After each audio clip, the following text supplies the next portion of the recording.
രാത്രികാലം നമ്മുടെ ജീവിതത്തിനകത്ത് ദൈവം പ്രവർത്തിക്കണമെങ്കിൽ ഈ വചനത്തിന് നീ കീഴ്പ്പെടണം. ശ്രദ്ധിച്ചേ, ദൈവവചനമാണ് പ്രവർത്തിക്കുന്നത്. ദൈവം പ്രവർത്തിക്കണമെങ്കിൽ നിന്റെ ജീവിതത്തിനകത്ത് ആദ്യം പുറപ്പെടേണ്ടത് വചനമാണ്. നീ മുറുകെ പിടിക്കേണ്ടത് വചനമാണ്. വചനം ഇല്ലാത്തടുത്ത് ദൈവം ജീവിക്കില്ല. വചനം ഇല്ലാത്തടുത്ത് ദൈവപ്രവൃത്തി ഉണ്ടാകില്ല.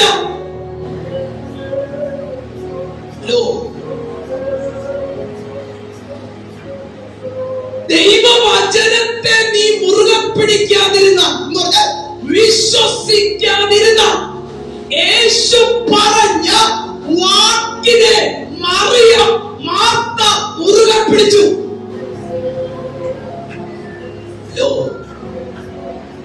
രാത്രികാലം ഞാൻ പറഞ്ഞ് മനസ്സിലാകുന്നുണ്ടോ? അവിടെ ദൈവപ്രവൃത്തി വെളിപ്പെട്ടത് കല്ലറയ്ക്കകത്തിരുന്ന ലാസർ പുറത്തു വന്നത് ക്രിസ്തു പറഞ്ഞ വചനം മാർത്ത മുറുകെ പിടിച്ചു, മറിയം മുറുകെ പിടിച്ചു. അതുകൊണ്ടാണ് ദൈവത്തിന് അവിടെ പറയുകയാണ്, അതുകൊണ്ടാണ് ദൈവം അവന്റെ ജീവിതത്തിനകത്ത് പ്രവർത്തിക്കുവാനിടയായത്. ഇന്ന് രാത്രികാലം ഒരു ദൂത് പറയാം. നീ കേട്ട വചനം, നീ കേട്ട ദൈവശബ്ദം ഇന്ന് രാത്രി മുറുകെ പിടിച്ച് ഈ ഉപവാസ പ്രാർത്ഥനയിൽ നീ മുറുകെ പിടിച്ച് നീ ധൈര്യത്തോടും പ്രത്യാശയോടും നീ മുന്നോട്ട് സ്റ്റെപ്പ് വെച്ചാൽ ഈ വചനത്തിന്റെ ശക്തി നിന്റെ തൊടാനിടയാകും. സ്തോത്രം, സ്തോത്രം, ഹല്ലേലൂയ. എന്താ കുഞ്ഞി അവിടെ സംഭവിച്ചത്? വചനത്തെ മുറുകെ പിടിച്ചപ്പോൾ ആ വചനത്തിന്റെ ശക്തി അവരെ തൊടാനിടയായി. 10ാമത്തെ വാക്യം നോക്കിയേ. തന്റെ പുത്രനും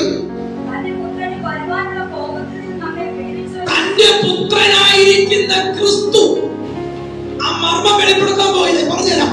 ദൈവം തന്റെ പുത്രനായിരിക്കുന്ന യേശു ക്രിസ്തു മുഖാന്തരം വരുവാനിരിക്കുന്ന കോപത്തിൽ നിന്നും, എങ്ങനെയാ നീ സത്യ ദൈവത്തിലേക്ക് വന്നത്? എങ്ങനെയാ നീ വിഗ്രഹ മനോഭാവം വിട്ടത്? എങ്ങനെയാ ഈ ജീവനുള്ള ദൈവത്തിലേക്ക് നീ അടുത്തു വന്നത്? അതിനുള്ള യഥാർത്ഥ മർമ്മം, യഥാർത്ഥ ആലോചന, യഥാർത്ഥ വഴി അത് ക്രിസ്തുവാണ്.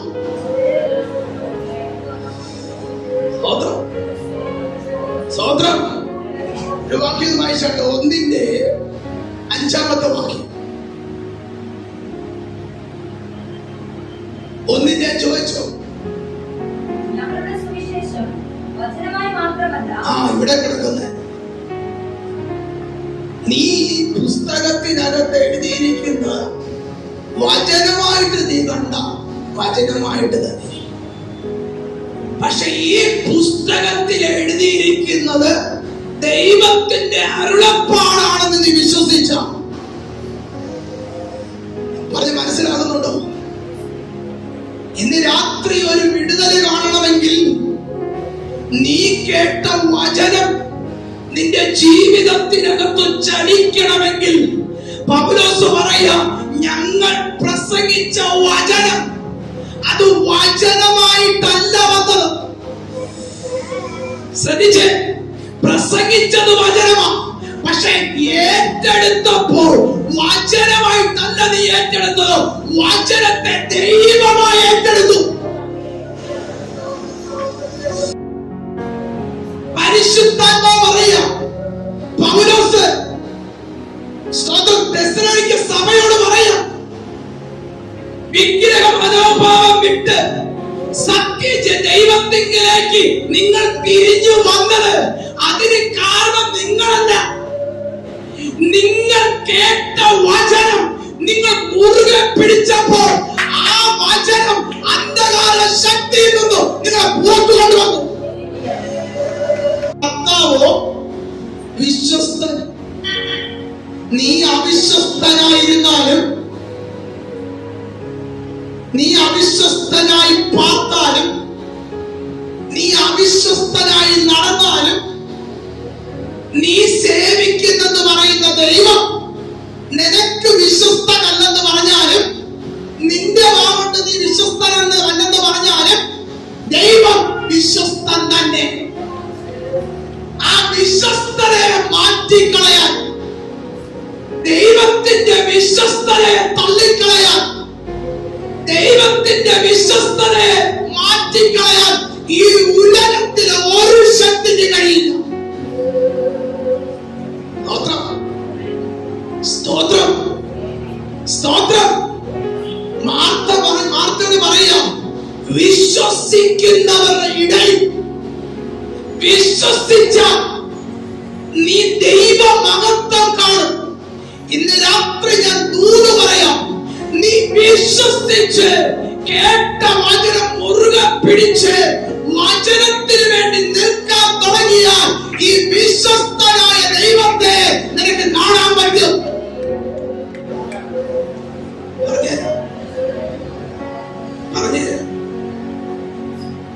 നീ വിശ്വസിക്കുമ്പോൾ വചനം ചലിച്ചു തുടങ്ങും.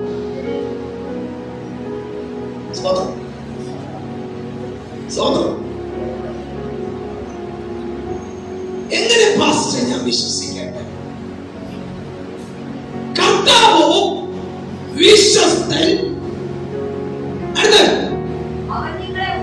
അവൻ നിങ്ങളെ ഉറപ്പിക്കണം. ഉറപ്പിച്ച് മൂന്ന് കാര്യം നടക്കണം. രണ്ട് കാര്യം അവിടെ നടക്കണം. സോറി, മൂന്ന് കാര്യം അവിടെ നടക്കണം. എന്താ മൂന്ന് കാര്യം? ഒന്ന്, നീ സേവിക്കുന്ന ദൈവം വിശ്വസ്തനെന്ന് നീ അറിയണം. ഒന്ന് ചേർത്ത് പഠിച്ചേ. നീ സേവിക്കുന്ന ദൈവം വിശ്വസ്തനെന്ന് നീ അറിയണം. ദൈവത്തെ വിശ്വസിക്കാൻ ഇറങ്ങിയ നീ ആ ദൈവത്തെ അവിശ്വസിക്കരുത്.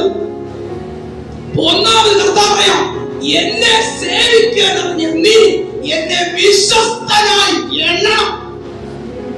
രണ്ട്, അവൻ നിങ്ങളെ ഉറപ്പിക്കണം എന്ന് പറഞ്ഞാൽ നഷ്ടപ്പെട്ടുകൊണ്ടിരിക്കുന്ന വിശ്വാസത്തിനകത്ത് ഉറപ്പില്ല, പ്രത്യാശയില്ല.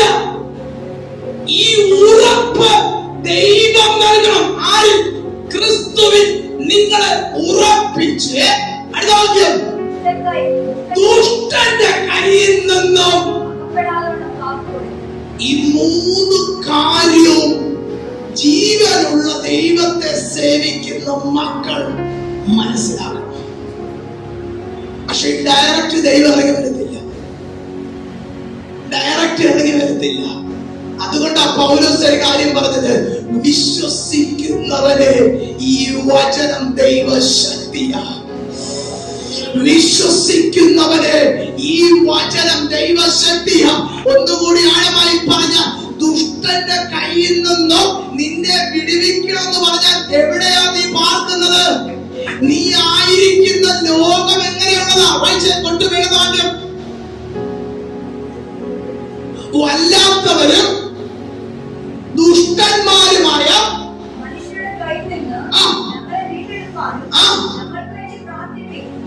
അവിടെ എന്താ പറഞ്ഞേ? ദുഷ്ടന്മാരായ മാനുഷിക ശക്തികളിൽ നിന്നും ഞങ്ങളെ വിടുവിക്കേണ്ടതിന് ശ്രദ്ധിച്ചേ. ഇപ്പൊ ദൈവം എന്റെ ജീവിതത്തിനകത്ത് പ്രവർത്തി, ദൈവം മഹത്വം വെളിപ്പെടണമെങ്കിൽ ദൈവം എന്തോ ആഗ്രഹിക്കുന്നത്? ദൈവം എന്തോ ആഗ്രഹിക്കുന്നത്? എന്റെ സഹോദരി, എന്റെ മകൻ, എന്റെ കുഞ്ഞുങ്ങൾ, അവൾ ഇന്ന വിഷയത്തോടു കൂടെയാ ഈ പാദത്തിൽ ഇരിക്കുന്നത്, ഇന്ന വിഷയത്തോടു കൂടെയാ അവൾ എന്റെ അടുക്കൽ ഓടി വന്നത്. അങ്ങനെങ്കിൽ ആ ദൈവം പറയാ, ആ വിഷയത്തോട് ഹൃദയത്തിന്റെ മേൽ ദൈവം വെളിപ്പെടണം. എഴുതുന്ന ശ്രദ്ധ, മനുഷ്യന്റെ വചനമായിട്ട് അല്ല എന്ന് പറഞ്ഞാൽ പൗലോസ് അല്ല പ്രസംഗിച്ചത്. ഞാൻ എങ്ങനെയാ വചനം ഏറ്റെടുത്തത്? വിജയ് പാസ്റ്റർ പറഞ്ഞ വചനമല്ല, സാക്ഷാൽ ദൈവം എന്നോട് പറഞ്ഞ വചനം. വീണ്ടും വചനവാക്യം കേട്ടു.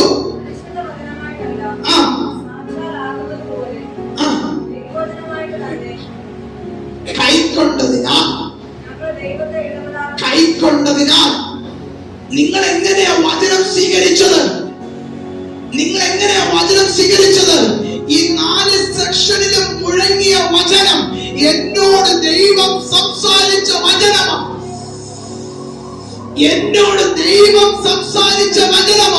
അതിന് ഇടയിൽ വിജയ് പാസ്റ്ററിന് സ്ഥാനമില്ല. ദൈവ വചനം പ്രസംഗിക്കുന്ന ഒരു വ്യക്തിക്ക് ദൈവ സ്ഥാനം കൊടുക്കില്ല. ശ്രദ്ധിച്ചേ, ഞാൻ എന്നെ ആ വചനം എങ്ങനെ സ്വീകരിച്ചു? സാക്ഷാൽ ആകുന്നത് പോലെ. അങ്ങനെയല്ല വാക്യം വീണ്ടും വായിച്ചാട്ടെ. സാക്ഷാൽ എന്ന് പറഞ്ഞാൽ സാക്ഷാൽ എന്റെ ദൈവം എന്നോട് സംസാരിച്ച വചനം. ദൈവശബ്ദം കേട്ടതെല്ലാവരും കേട്ടു, പക്ഷെ കേട്ട വിധം വ്യത്യാസമുണ്ട്. സ്വതന്ത്രം പറഞ്ഞേ, നീ കേട്ടത് വിജയ് പാസ്റ്ററിൽ നിന്ന് കേൾക്കേണ്ടതല്ല, ദൈവത്തിൽ നിന്ന് കേൾക്കണം. വീണ്ടും വചന വാക്യം അവിടെ കൂടി വന്ന വെച്ചു. അവിടെ കൂടി വന്ന അവസാനം അവിടെ കൂടി വന്ന സ്ത്രീകളോട് സുവിശേഷം പറഞ്ഞു, ദൈവവചനം പറഞ്ഞു. അടുത്ത വാക്യം വെച്ച്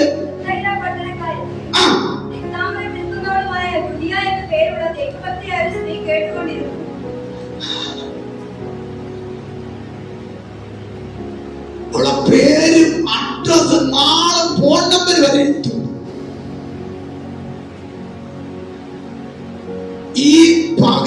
ഈ രാത്രി പരിശുദ്ധാത്മാവ് ചോദിക്കുന്ന ചോദ്യം, ഇതിനകത്ത് എത്ര പേരുടെ പേര് ജീവന്റെ പുസ്തകത്തിലുണ്ട്? ആരാ അമ്മ പറഞ്ഞേ? ഇതാരാ എഴുതിയേ? മനുഷ്യൻ. ആര് പറഞ്ഞിട്ട്? ഇതെഴുതിയതാരാ? ലൂക്കോസ്. ആര് പറഞ്ഞിട്ട്? പരിശുദ്ധാത്മാവ് പറയുന്നത് എങ്ങനെയാ? അഡ്രസ്സും ഫോൺ നമ്പറും ചേർത്താ പറയുന്നത്. എന്ന് പറഞ്ഞാൽ അവിടെ കൂടി വന്നവരെ ഇമ്പോർട്ടന്റ് ദൈവം കൊടുത്തത് വചനം കേട്ട് ഏറ്റെടുത്തവളാണ്. ജീവിതത്തിൽ എന്താ ദൈവപ്രവൃത്തി ഉണ്ടാവാതെന്നറിയോ? അവര് വന്ന് നോക്കുന്നത് അവർക്കിഷ്ടമുള്ളത് വല്ലതും കിട്ടുമോ. പക്ഷെ ലുദിയ അങ്ങനെ ചെയ്തില്ല. പൗലോസ് ക്രിസ്തുവിനെ പ്രസംഗിച്ചു. ആ ക്രിസ്തുവിനെ കുറിച്ച് ലുദിയ കേട്ടുകൊണ്ടിരുന്നു. ലുദിയ കേട്ട വചനം, ഞാനത് ദൂത് പറയുന്നുണ്ടായി. ലുദിയ കേട്ട വചനം, സാക്ഷാൽ വചനം അവളുടെ ഹൃദയത്തെ തുറന്നു.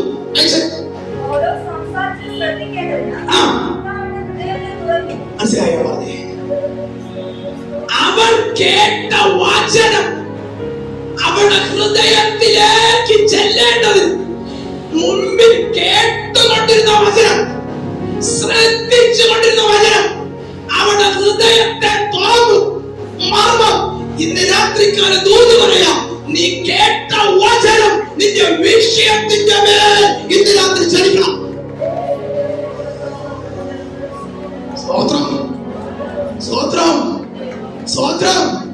അതുകൊണ്ടാണ് പൗലോസ് പറഞ്ഞത് പ്രസംഗിച്ച വചനം നിങ്ങൾ കേട്ടു. വീണ്ടും വായിച്ച വാക്യം നിർത്താം. ഞങ്ങൾ പ്രസംഗിച്ച വചനം കേട്ടോ. ചോദ്യം കേട്ടോ കേട്ടു. അതാ വാക്യം.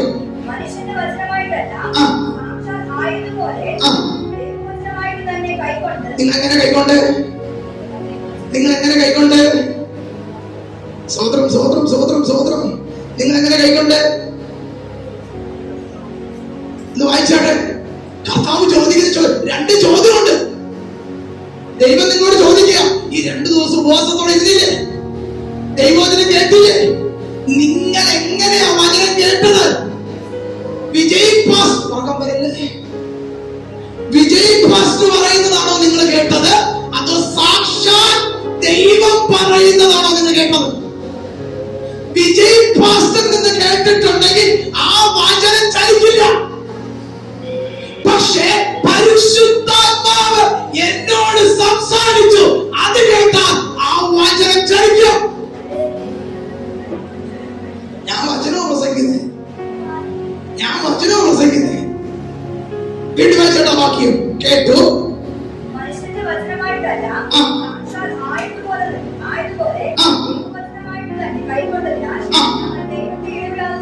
നിങ്ങൾ കൈക്കൊണ്ടോ? കൈക്കൊള്ളതുകൊണ്ട് ദൈവത്തിന് സ്തോത്രം. അടുത്ത വാക്യം വായിച്ചു.